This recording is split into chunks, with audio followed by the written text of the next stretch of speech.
सर्वमङ्गलमाङ्गल्ये शिवे सर्वार्थसाधिके शरण्ये त्र्यम्बके देवी नारायणी नमोऽस्तुते। ॐ ह्रीं दुं दुर्गायै नमः। ಓಂ ಶ್ರೀ ಗುರುಭ್ಯೋ ನಮಃ. ನಮ್ಮ ಯೂಟ್ಯೂಬ್ ವಾಹಿನಿಯ ಸಮಸ್ತ ವೀಕ್ಷಕರಿಗೆ ನಿಮ್ಮ ನೇತ್ರಾವತಿ ಮಾಡುವ ನಮಸ್ಕಾರಗಳು. ಮಾಸ ಭವಿಷ್ಯ ಕಾರ್ಯಕ್ರಮಕ್ಕೆ ನಿಮ್ಮೆಲ್ಲರಿಗೂ ಆತ್ಮೀಯವಾದ ಸ್ವಾಗತ. ವೀಕ್ಷಕರೇ, ಜೂನ್ ತಿಂಗಳ ದ್ವಾದಶ ರಾಶಿಗಳ ಗೋಚಾರ ಫಲ ಹೇಗಿದೆ ಅಂತ ನೋಡೋಣ. ಮಕರ ರಾಶಿಯವರಿಗೆ ಈ ತಿಂಗಳು ತುಂಬಾ ಶುಭ, ತುಂಬಾ ವಿಶೇಷ. ಯಾಕಪ್ಪ ಅಂದ್ರೆ ಮಕರ ರಾಶಿಯವರಿಗೆ 7.5 ಮುಗಿದ್ರು ಕೂಡ ಕಷ್ಟ ಮಾತ್ರ ತಪ್ಪಲಿಲ್ಲ. 7.5 ಮುಗೀತು, ಆದ್ರೆ ಕುಟುಂಬದಲ್ಲಿ ಬಾಧೆಗಳು ತಪ್ಪಲಿಲ್ಲ, ಆರ್ಥಿಕ ಸಂಕಷ್ಟಗಳು ತಪ್ಪಲಿಲ್ಲ, ಅನಾರೋಗ್ಯ ಸಮಸ್ಯೆಗಳು ತಪ್ಪಲಿಲ್ಲ.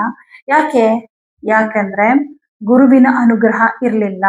ಹಾಗಿದ್ರೆ ಶನಿ ಎಷ್ಟು ಇಂಪಾರ್ಟೆಂಟು ಅಷ್ಟೇ ಗುರು ಕೂಡ ಇಂಪಾರ್ಟೆಂಟ್. ಹೌದು, ಹೆಚ್ಚು ತುಂಬಾ ಇಂಪಾರ್ಟೆಂಟ್ ಅಂದ್ರೆ ಗುರುನೇ.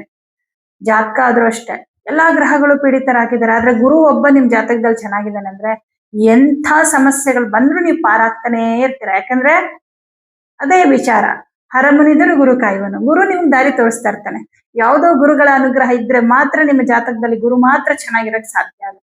ಎಲ್ಲಾ ಗ್ರಹಗಳು ಚೆನ್ನಾಗಿದ್ದಾರೆ, ಗುರು ಕೆಟ್ಟಿದ್ದಾನೆ ಅಂತಂದ್ರೆ ಅಲ್ಲಿ ಗುರು ದೋಷ, ಗುರು ಶಾಪ, ಗುರು ದ್ರೋಹ ಆಗಿತ್ತು ಅಂತಂದ್ರೆ ನೀವು ಎಷ್ಟೇ ಗಳಿಸಿದ್ರು, ಎಷ್ಟೇ ಸಂಪತ್ತನ್ನ ಪಡೆದ್ರು ಅದು ಶಾಶ್ವತವಾಗಿ ಉಳಿಯೋದಿಲ್ಲ. ಆದ್ರೆ ನಿಮ್ಗೆ 6ನೇ ಮನೇಲಿ ಗುರು ಇದ್ದಿದ್ರಿಂದ ಸಮಸ್ಯೆಗಳು ಸಾಲ್ವ್ ಆಗ್ಲೇ ಇಲ್ಲ 7.5 ಮುಗಿದ್ರು ಕೂಡ. ಬಟ್ ಈ ತಿಂಗಳಲ್ಲಿ ಜೂನ್ 1ನೇ ತಾರೀಕಿಗೆ ಗುರು ಗ್ರಹ 7ನೇ ಮನೆಗೆ ಬರ್ತಾ ಇದ್ದಾನೆ. 7ನೇ ಮನೆ ಅಂದ್ರೆ ಸಪ್ತಮ, ಉಚ್ಚ ಕ್ಷೇತ್ರದಲ್ಲಿ ಕೂತ್ಕೊಂಡು ನಿಮ್ಮ ರಾಶಿಯನ್ನ ನೋಡ್ತಾನೆ. ಅಲ್ಲಿಗೆ ಗುರು ದೃಷ್ಟಿ ಬಿತ್ತ ಪರಿಪೂರ್ಣವಾಗಿ ಗುರುವಿನ ಅನುಗ್ರಹವನ್ನ ನೀವು ಪಡೆಯೋದಕ್ಕೆ ಶುರು ಮಾಡ್ತೀರಾ. ಈ ತಿಂಗಳಿಂದ ಒಂದೊಂದೇ ಸಮಸ್ಯೆಗಳು ಸಾಲ್ವ್ ಆಗುತ್ತೆ. ಪರ್ಟಿಕ್ಯುಲರ್ ಆಗಿ ಈ ಮಂತಲ್ಲಿ ಏನಾಗತ್ತೆ ಈ ಜೂನ್ ತಿಂಗಳಲ್ಲಿ ಅಂದ್ರೆ, ಮೊದಲನೇದಾಗಿ ನಿಮ್ಮ ಹತ್ರ ಹಣ ತಗೊಂಡು ವಾಪಸ್ ಕೊಡದೆ ತುಂಬಾ ಸತಾಯಿಸ್ತಿದಾರೆ ಅಂದ್ರೆ ಸ್ವಲ್ಪ ಹಣ ಆದ್ರೂ ಈ ತಿಂಗಳು ತಂದು ಕೊಡ್ತಾರೆ ನಿಮ್ಗೆ. ತುಂಬಾ ಸಾಲದ ಸಮಸ್ಯೆಯಲ್ಲಿ ಸಿಕ್ಕಾಕೊಂಡಿದ್ದೀರಾ, ಇಂಟ್ರೆಸ್ಟ್ ಕಟ್ತಾ ಇದ್ದೀರಾ, ಆಗ್ತಾ ಇಲ್ಲ, ತುಂಬಾ ಸಮಸ್ಯೆ ಅನ್ನುವಂಥವ್ರು ಸ್ವಲ್ಪ ಸಾಲದ ಹೊರೆಯನ್ನ ಕಮ್ಮಿ ಮಾಡ್ಕೊಳ್ತೀರಾ. 2ನೇ ಮನೆಯಲ್ಲಿ ರಾಹು ಇದ್ರೂ ಕೂಡ ಹಣಕಾಸಿನ ವಿಷಯದ ಒಂದು ಮುಗ್ಗಟ್ಟುಗಳು ಸ್ವಲ್ಪ ಮಟ್ಟಿಗೆ ಕಮ್ಮಿ ಆಗತ್ತೆ. ಕೆಲವೊಂದು ವಿಚಾರದಲ್ಲಿ ಸರಿಯಾದ ನಿರ್ಧಾರಗಳನ್ನ ತಗೊಳ್ತೀರಾ. ಕನ್ಫ್ಯೂಷನ್ ಇತ್ತು ತುಂಬಾ, ಏನ್ ಮಾಡ್ಲಿ, ಹಂಗ್ ಮಾಡ್ಲಾ, ಹಿಂಗ್ ಮಾಡ್ಲಾ, ಯಾರನ್ನ ಕೇಳಲಿ, ಯಾರ ಹತ್ರ ಸಲಹೆ ತಗೊಳ್ಳಿ. ಯಾರ ಸಲಹೆಯೂ ಬೇಡ, ಗುರು ಸಲಹೆ ಕೊಡ್ತಾ ಇದ್ದಾನೆ ನಿಮ್ಗೆ. ಈ ತಿಂಗಳಲ್ಲಿ ನಿಮ್ಗೆ ಏನು ನಿರ್ಧಾರ ತಗೋಬೇಕು ಅನ್ಸುತ್ತೋ ಅದನ್ನೇ ತಗೊಳ್ಳಿ, ಎಲ್ಲ ಒಳ್ಳೇದಾಗತ್ತೆ.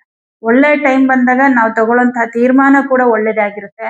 ಕೆಟ್ಟ ಟೈಮ್ ಬಂದಾಗ ನಾವು ಬುದ್ಧಿವಂತರಾಗಿದ್ರು ಕೂಡ ದಡ್ರ ತರ ತೀರ್ಮಾನಗಳು ತಗೊಂಡ್ಬಿಡ್ತೀವಿ. ಅದೇ ಭವಿಷ್ಯದಲ್ಲಿ ನಿಮಗೆ ಒಳ್ಳೇದೋ ಕೆಟ್ಟದಂತ ಡಿಸೈಡ್ ಮಾಡೋದು. ಬಟ್ ಈ ತಿಂಗಳಲ್ಲಿ ನಿಮ್ಮ ಮನಸ್ಸಿಗೆ ಏನೇನ್ ಯೋಚನೆಗಳು ಬರುತ್ತೆ, ಏನ್ ನಿರ್ಧಾರ ತಗೋಬೇಕು ಅಂತ ನಿಮ್ಗೆ ಅನ್ಸುತ್ತೆ, ಅದೆಲ್ಲವೂ ಉತ್ತಮವಾಗಿರುತ್ತೆ. ಇನ್ನು ತೃತೀಯ ಭಾವದಲ್ಲಿ ಶನಿ ಗ್ರಹ ಸ್ಥಿತನಾಗಿದ್ದಾನೆ. ವಿಶೇಷ ಏನಪ್ಪಾ ಅಂದ್ರೆ ನಿಮ್ಮ ರಾಶಿ ಮೇಲೂ ಗುರು ದೃಷ್ಟಿ, ರಾಶ್ಯಾಧಿಪತಿ ಮೇಲೂ ಗುರು ದೃಷ್ಟಿ. ನಿಮ್ಮ ರಾಶ್ಯಾಧಿಪತಿ ಶನಿಯನ್ನು ಕೂಡ ಗುರು ನೋಡ್ತಾ ಇದ್ದಾನೆ. ಇನ್ನೂ ಶುಭ. ಪರಿಪೂರ್ಣ ಜ್ಞಾನ, ತಿಳುವಳಿಕೆ, ಏನ್ ಮಾಡ್ಬೇಕು, ನನ್ನ ವೃತ್ತಿಯಲ್ಲಿ ಅಭಿವೃದ್ಧಿ ಆಗೋದಕ್ಕೆ ನಾನು ಏನ್ ಮಾಡ್ಬೇಕು, ನನ್ನ ಕೆಲಸದಲ್ಲಿ ಅಭಿವೃದ್ಧಿ ಆಗೋದಕ್ಕೆ ನಾನು ಏನ್ ಮಾಡ್ಬೇಕು, ಫೈನಾನ್ಷಿಯಲಿ ನಾನು ಚೆನ್ನಾಗಾಗೋದಕ್ಕೆ ಏನ್ ಮಾಡ್ಬೇಕು, ಎಲ್ಲಾ ತರದ ತಿಳುವಳಿಕೆ ಬರುತ್ತೆ. ಸ್ವಂತ ಉದ್ಯೋಗವನ್ನು ಮಾಡುವಂತವ್ರಿಗೆ ತುಂಬಾ ಲಾಭ ಇದೆ ಈ ತಿಂಗಳು. ಯಾಕಂದ್ರೆ ಸಪ್ತಮದಲ್ಲಿ ಗುರು ಜೊತೆ ಶುಕ್ರ ಬೇರೆ ಕುತ್ಕೊಂಡ್ಬಿಟ್ಟಿದ್ದಾನೆ. ನೀವೆಷ್ಟು ಕೆಲಸ ಮಾಡ್ತೀರಾ ಅಷ್ಟೇ ಲಾಭ, ನಿಮ್ಮ ಪರಿಶ್ರಮಕ್ಕೆ ತಕ್ಕ ಫಲ ಸಿಗುತ್ತೆ ಅಂತ ಹೇಳ್ಬೋದು.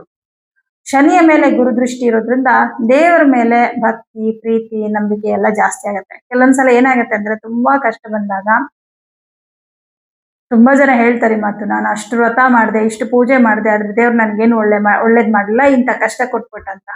ನೀವು ಮಾಡಿದ ವ್ರತ, ಪೂಜೆ ಇದ್ಯಾವುದು ನಿಮ್ ಕೈ ಬಿಡೋದಿಲ್ಲ. ಅದು ಒಂದು ಕಾಲಕ್ಕೆ ನಿಮ್ ಕೈ ಹಿಡಿಯುತ್ತೆ. ನಿಮ್ಗೆ ಎಲ್ಲದರ ಒಟ್ಟು ಫಲವನ್ನ ಒಂದೇ ಸಲ ಕೊಡ್ತಾನೆ ದೇವ್ರು.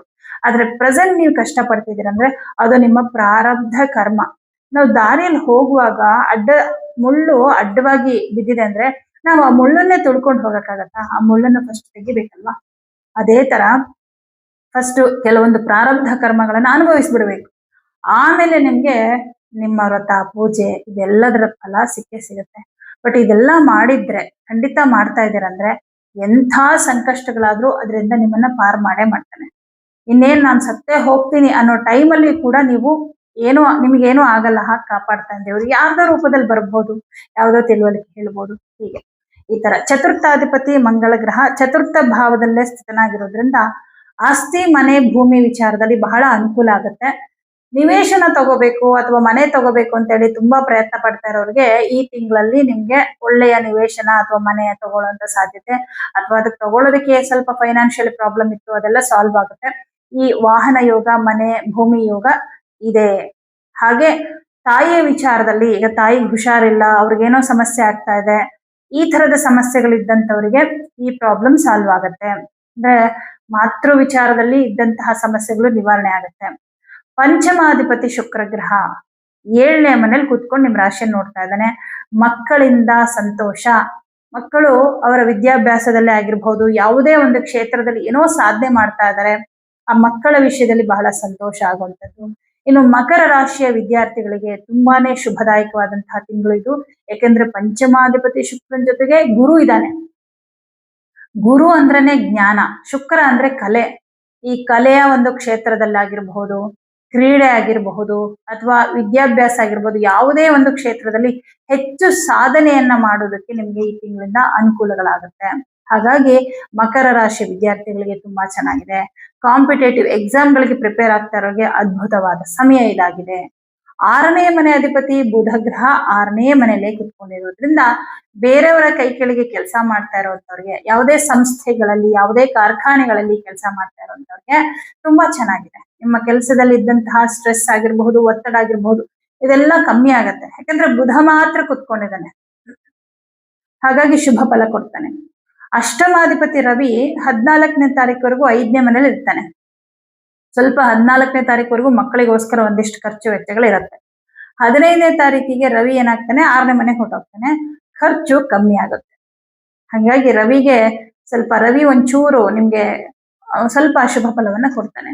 ಇನ್ನು ನಿಮ್ಗೆ 7ನೇ ಮನೆಯಲ್ಲಿ ಗುರು ಮತ್ತೆ ಶುಕ್ರ ಇರೋದ್ರಿಂದ ಪ್ರಮುಖವಾದ ವಿಚಾರ ಏನಪ್ಪಾ ಅಂದ್ರೆ, ಯಾರಿಗೆ ಮಕರ ರಾಶಿಯವರಿಗೆ ವಿವಾಹ ಜೀವನದಲ್ಲಿ, ವೈವಾಹಿಕ ಜೀವನದಲ್ಲಿ ಮನಸ್ತಾಪಗಳಾಗಿತ್ತು, ಜಗಳ ಆಗಿತ್ತು, ಈ ತಿಂಗಳಲ್ಲಿ ಆ ಜಗಳ ಎಲ್ಲ ಸರಿ ಮಾಡ್ಕೊಂಡು ಒಂದಾಗ್ತೀರಾ. ಅಂದ್ರೆ ಮ್ಯಾರೇಜ್ ಲೈಫ್ ಪ್ರಾಬ್ಲಮ್ ಸಾಲ್ವ್ ಆಗುತ್ತೆ ಮಕರ ರಾಶಿಯವರಿಗೆ. ಅಂದ್ರೆ ಗುರು ತಿಳುವಳಿಕೆ ಕೊಟ್ಬಿಡ್ತಾನೆ, ತಪ್ಪು ನಾವು ಮಾಡ್ತಾ ಇರೋದು, ಹೊಂದಾಣಿಕೆ ಮಾಡ್ಕೊಂಡು ಹೋಗೋಣ ಅನ್ನುವಂಥ ತಿಳುವಳಿಕೆ ಕೊಡ್ತಾನೆ. ಇದು ಒಂದು ಖುಷಿ ವಿಚಾರ. ಆದ್ರೆ ವಿವಾಹನೇ ಆಗ್ತಾ ಇಲ್ಲ, ವಿವಾಹ ಮಂಗಳ ಕಾರ್ಯಗಳಿಗೆ ಬಹಳ ಅಡೆತಡೆಗಳಾಗ್ತಾ ಇದೆ, ಎಲ್ಲೂ ಒಂದು ಜಾತಕ ಸೆಟ್ ಆಗ್ತಾ ಇಲ್ಲ, ಮದುವೆಗೆ ಬಹಳಷ್ಟು ವಿಘ್ನಗಳಾಗ್ತದೆ ಅನ್ನುವಂಥವ್ರಿಗೆ ಈ ತಿಂಗಳು ಈ ವಿಘ್ನಗಳ ನಿವಾರಣೆ ಆಗುತ್ತೆ. ವಿವಾಹಕ್ಕೆ ಸಂಬಂಧಪಟ್ಟಂತೆ ಏನೋ ಒಂದು ಶುಭ ಸಮಾಚಾರ ಕೇಳಿ ಬರುವಂಥದ್ದು, ಅಂದ್ರೆ ಕಂಕಣ ಭಾಗ್ಯ ಕೂಡಿ ಬರುವ ಸಾಧ್ಯತೆ ಇದೆ. ಗುರುಬಲ ಬಂತಲ್ಲ, ಗುರು ಜೊತೆ ಶುಕ್ರ ಬೇರೆ ಇದ್ದಾನೆ, ಅದು ಇನ್ನೂ ಶುಭ. ಶುಕ್ರ ಕೂಡ ಶುಭ ಗ್ರಹನೇ. ಕೆಲವರಿಗೆ ಗುರುಬಲದಿಂದ ವಿವಾಹ ಆಗದೇ ಇದ್ದಂಥ ಪಕ್ಷದಲ್ಲಿ ಶುಕ್ರನ ಬಲದಿಂದಲೂ ಕೂಡ ವಿವಾಹಾದಿ ಮಂಗಳ ಕಾರ್ಯಗಳು ಆಗತ್ತೆ. 9 ಗ್ರಹಗಳಲ್ಲಿ ಅತ್ಯಂತ ಶುಭ ಗ್ರಹ ಗುರು ಆದ್ರೆ 2ನೇ ಸ್ಥಾನ ಶುಕ್ರ. ಇವರಿಬ್ರು 7ನೇ ಮನೇಲಿ ಕುತ್ಕೊಂಡು ನಿಮ್ಮ ರಾಶಿಯನ್ನ ನೋಡ್ತಾ ಇದ್ದಾರೆ. ಹಾಗಾಗಿ ಈ ತರದ ವಿಚಾರಗಳು, ಹಾಗೆ ದೈವ ಕಾರ್ಯಗಳು, ಪೂಜೆ ಪುನಸ್ಕಾರಗಳು ಇವುಗಳು ಕೂಡ ಆಗುತ್ತೆ. ದೇವಸ್ಥಾನಗಳಿಗೆ ಹೋಗ್ತೀರಾ, ಸ್ವಲ್ಪ ಪ್ರಯಾಣ ಮಾಡ್ತೀರಾ ಈ ತಿಂಗಳಲ್ಲಿ. ಆದ್ರೆ ಆ ಪ್ರಯಾಣ ಕೂಡ ದೈವ ಕ್ಷೇತ್ರಗಳಿಗೆ ಹೋಗ್ತೀರಾ, ಅಂದ್ರೆ ದೇವಸ್ಥಾನಗಳು, ಪುಣ್ಯಕ್ಷೇತ್ರಗಳು, ನದಿ ತೀರದ ದೇವಸ್ಥಾನಗಳಿಗೆ ಹೋಗುವಂಥದ್ದು, ಇದರಿಂದ ಕೂಡ ಮನಸ್ಸಿಗೆ ಬಹಳ ಖುಷಿ. ಕೆಲವು ದೋಷಗಳಿದೆ ಅಂತ ಹೇಳಿರ್ತಾರೆ, ಪರಿಹಾರಗಳು ಮಾಡ್ಕೋಬೇಕು. ಪರಿಹಾರಗಳು ಮಾಡ್ಕೊಳ್ಳೋಕ್ಕೂ ಕೆಲವೊಂದ್ಸಲ ಟೈಮ್ ಸಿಗಲ್ಲ, ಅಂದ್ರೆ ಸಂದರ್ಭ ಒದಗಿ ಬರಲ್ಲ. ಆ ತರದ ಪರಿಹಾರಗಳನ್ನು ಕೂಡ ಈ ತಿಂಗಳು ಮಾಡ್ಕೊಳ್ತೀರಾ. ಭಾಗ್ಯಾಧಿಪತಿಯಾದಂತಹ ಬುಧ ಗ್ರಹ 6ನೇ ಮನೇಲಿ ಕೂತ್ಕೊಂಡಿದ್ದಾನೆ. ವಿದೇಶದಲ್ಲಿ ಉದ್ಯೋಗವನ್ನ ಪಡಿಬೇಕು ಅಂತ ಪ್ರಯತ್ನ ಮಾಡ್ತಾ ಇರೋರಿಗೆ ಅವಕಾಶಗಳು ಸಿಗುತ್ತೆ. ಯಾಕಂದ್ರೆ 12ನೇ ಮನೆ ಅಧಿಪತಿ ಉಚ್ಚ ಕ್ಷೇತ್ರದಲ್ಲಿ ಕುತ್ಕೊಂಡಿದ್ದಾನೆ. 9ನೇ ಮನೆ ದೂರ ಪ್ರಯಾಣವನ್ನ ತೋರಿಸುತ್ತೆ. ಈ 9ನೇ ಮನೆ 6ನೇ ಮನೆಯಲ್ಲಿ ಕುತ್ಕೊಂಡಿದ್ದಾನೆ, 9ನೇ ಮನೆ ಅಧಿಪತಿ ಬುಧ. ಹಾಗಾಗಿ ಈ ಉದ್ಯೋಗಕ್ಕೋಸ್ಕರನೋ ಅಥವಾ ಉನ್ನತ ವ್ಯಾಸಂಗಕ್ಕೋಸ್ಕರನೋ, ಬಹುಪಾಲು ಉದ್ಯೋಗಕ್ಕೋಸ್ಕರ ಆಗಿರುತ್ತೆ. ಫಾರಿನ್ಗೆ ಹೋಗ್ಬೇಕು, ಬೇರೆ ದೇಶಕ್ಕೆ ಹೋಗ್ಬೇಕು ಅಂತ ಟ್ರೈ ಮಾಡ್ತಾ ಇರೋರಿಗೆ ವಿದೇಶಕ್ಕೆ ಹೋಗುವಂತ ಅನುಕೂಲಗಳು ಕೂಡ ಈ ತಿಂಗಳಲ್ಲಿ ಒದಗಿ ಬರುತ್ತೆ. ಒಟ್ಟಾರೆಯಾಗಿ ಕಷ್ಟಗಳಿಂದ ಬಿಡುಗಡೆ ಆಗುವ ಟೈಮು ಈ ಜೂನ್ ತಿಂಗಳು, 2026ರ ಜೂನ್ ತಿಂಗಳು. ಕಷ್ಟಗಳಿಂದ ಪರಿಹಾರವನ್ನ ಪಡೆದು ನೆಮ್ಮದಿಯ ಜೀವನದತ್ತ ಸಾಗುವಂತಹ ಟೈಮ್ ಅಂತ ಹೇಳ್ಬೋದು. ಸರ್ಕಾರಿ ನೌಕರಿಯಲ್ಲಿರೋರ್ಗೂ ತುಂಬಾ ಚೆನ್ನಾಗಿದೆ, ಮತ್ತೆ ಸ್ವಂತ ಉದ್ಯೋಗವನ್ನ ಮಾಡೋರ್ಗೂ ಅಷ್ಟೇ ಶುಭ ಫಲ. ಎಲ್ಲಾ ರೀತಿಯಲ್ಲೂ ಚೆನ್ನಾಗಿದೆ. ಎಲ್ಲದಕ್ಕಿಂತ ಮನಸ್ಸಿಗೆ ನೆಮ್ಮದಿ. ಸಂಬಂಧಗಳನ್ನ ಸರಿ ಮಾಡ್ಕೊಳ್ತೀರಾ. ಸಂಬಂಧಗಳು ಚೆನ್ನಾಗಿದ್ರೆ ಮನೆ ಚೆನ್ನಾಗಿರುತ್ತೆ, ಮನೆ ಚೆನ್ನಾಗಿದ್ರೆ ಮನಸ್ಸು ಚೆನ್ನಾಗಿರುತ್ತೆ. ಸೊ ಎಲ್ಲಾ ರೀತಿಯಲ್ಲೂ ಕೂಡ ಚೆನ್ನಾಗಿರೋದ್ರಿಂದ ಮಕರ ರಾಶಿಯವರಿಗೆ ಜೂನ್ ತಿಂಗಳು ಅತ್ಯಂತ ಶುಭದಾಯಕವಾದಂತಹ ತಿಂಗಳಾಗಿದೆ. ಸಣ್ಣ ಪರಿಹಾರ ಏನಂದ್ರೆ ಪ್ರತಿದಿನ ವಿಷ್ಣು ಸಹಸ್ರನಾಮ ಮಂತ್ರವನ್ನ ಹೇಳ್ಕೊಳ್ಳಿ ಅಥವಾ ಕೇಳಿಸ್ಕೊಳ್ಳಿ, ಸಾಕು, ಒಳ್ಳೇದಾಗುತ್ತೆ. ಎಲ್ರಿಗೂ ಶುಭವಾಗಲಿ.